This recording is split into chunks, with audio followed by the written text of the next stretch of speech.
To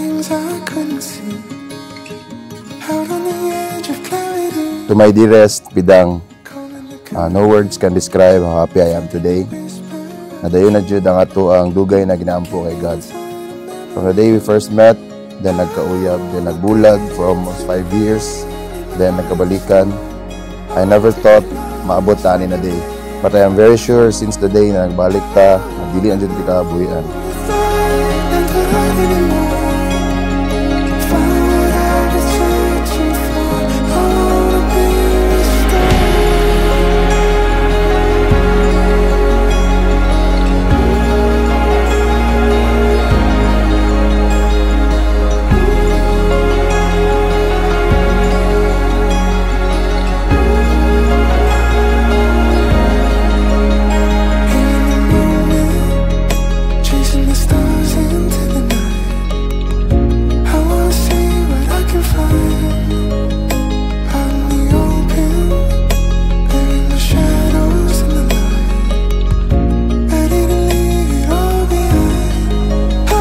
Pinakalisod ang married life nganuman.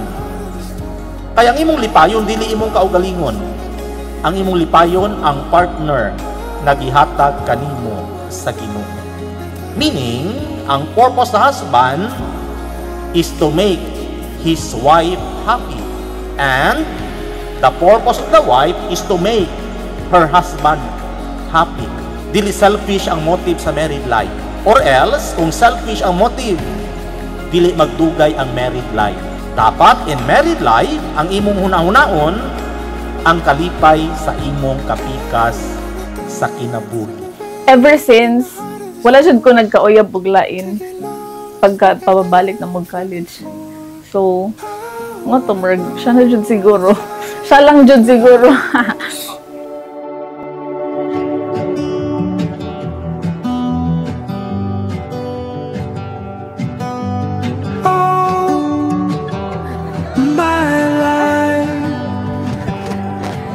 Searching so far and wide, hoping for the day I'll find someone to call mine. I am very thankful for His existence in my life because gipa-feel nimo sa akua and gitudluan ko nimo unsa ang mag-love. Yes, our relationship is not perfect, but we really tried and overcome our indifferences throughout the years para kita gyud ang mag-last.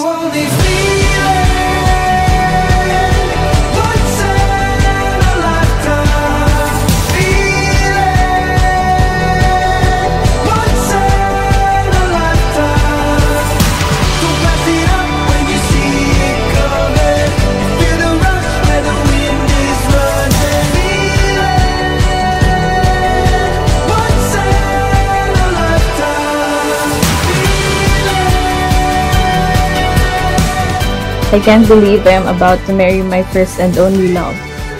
You're the most genuine person I know, and you light up every room with your enthusiasm. We've been through ups and downs, but it always gets better because we have each other's back. And I will go through it all as long as we're together. I am out of words today because sa atong kadugay, kadungog na kasatanan, gusto na ako ingon sa imo. But as I always say, sorry and thank you for everything. I promise to keep this fire burning until the day I die. Lastly, I just want to say to you na maybe I'm not the best boyfriend you ever had, but I promise and I will try my best to be the best husband and daddy sa ato ang family. I love you so much. Let's enjoy our big day today. And do you take all here present for your lawful husband according to the rite of our Holy Mother, the Church? Yes, I do. You only feel it once in a lifetime. Feel it once in a lifetime. Don't pass it up when you see it coming. You feel the rush where the wind is running. Feel it once in a lifetime. Feel it.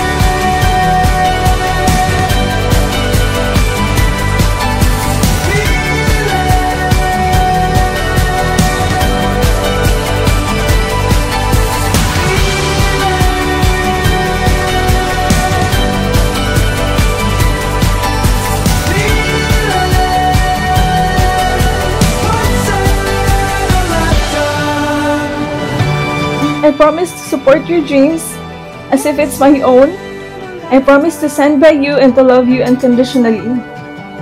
I can't wait to see the world with you, to see our mini-me's running around, and to build a home filled with love and laughter. I love you so much, my love. The wind is running.